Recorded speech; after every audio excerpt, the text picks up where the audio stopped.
The stars are particularly bright tonight, or perhaps it's just that I'm finally taking the time to look up and notice them. How long has it been since I truly gazed at the night sky? Days, weeks, years. Time seems to blur these days, each moment bleeding into the next like watercolors on a rain-soaked canvas. I used to dream of touching those stars, you know. As a child, I'd reach out my hand, fingers splayed wide, convinced that if I just stretched a little further, I could pluck one from the velvet darkness and keep it as my own. Such innocent ambition, such beautiful naivety. Sometimes I miss that feeling, the unwavering belief that anything is possible. But life has a way of tempering such dreams, doesn't it?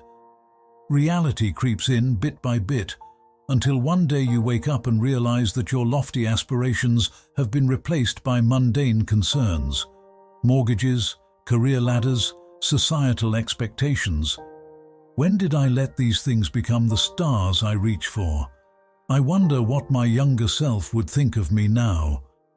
Would he recognize the person I've become? Or would he recoil in horror, seeing all the compromises, all the settled fors, all the quiet resignations that have shaped me into this, whatever this is? Don't get me wrong, I'm not unhappy. Not exactly. I have a good job, a loving family, a comfortable home. By all accounts, I'm living the dream. So why does it sometimes feel like I'm sleepwalking through my own life? There's a restlessness in me, a quiet dissatisfaction that I can't quite shake. It's like an itch just out of reach, a whisper I can't quite make out. It keeps me awake at night, staring at the ceiling, wondering, is this all there is? Is this what I'm meant for? I catch glimpses sometimes, you know. Moments of clarity when I feel truly alive, truly present. When I'm lost in a piece of music, or engrossed in a good book, or laughing with my children.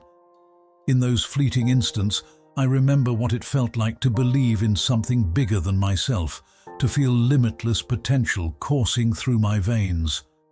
But then the moment passes, and I'm back to being this. A man standing alone in his backyard, talking to himself like a lunatic, searching for meaning in the stars. Maybe that's the problem.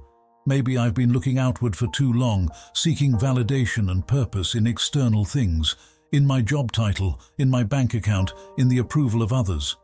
Perhaps it's time to look inward, to rediscover that wide-eyed dreamer I used to be. Because he's still in there, isn't he? Buried beneath layers of practicality and compromise, but still alive. Still reaching for the stars, even if his arms have grown weary. What would happen if I let him out? If I dusted off those old dreams and gave them room to breathe? Would the world look different? Would I? It's a terrifying thought, really. Change always is. It's so much easier to stay in the comfortable rut I've carved for myself, to keep sleepwalking through the days, to keep ignoring that persistent whisper of discontent. But is that really living? Or is it just existing? I don't have the answers. I'm not sure anyone does. But standing here, under this vast expanse of sky, I feel something stirring. A spark of that old ambition, that old belief that anything is possible.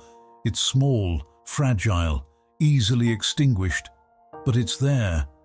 And maybe, just maybe, that's enough to start with. Maybe I don't need to have it all figured out right now. Maybe it's okay to simply acknowledge that I want more, that I'm capable of more, that there are still stars out there worth reaching for. So here's to small beginnings, to rekindling old passions and nurturing new ones, to waking up, truly waking up, and engaging with life in all its messy, beautiful complexity. Who knows? Perhaps one day I'll look up at these stars and feel that childlike wonder again. Perhaps I'll even manage to touch one, and if not, well, at least I'll know I tried. At least I'll know I lived.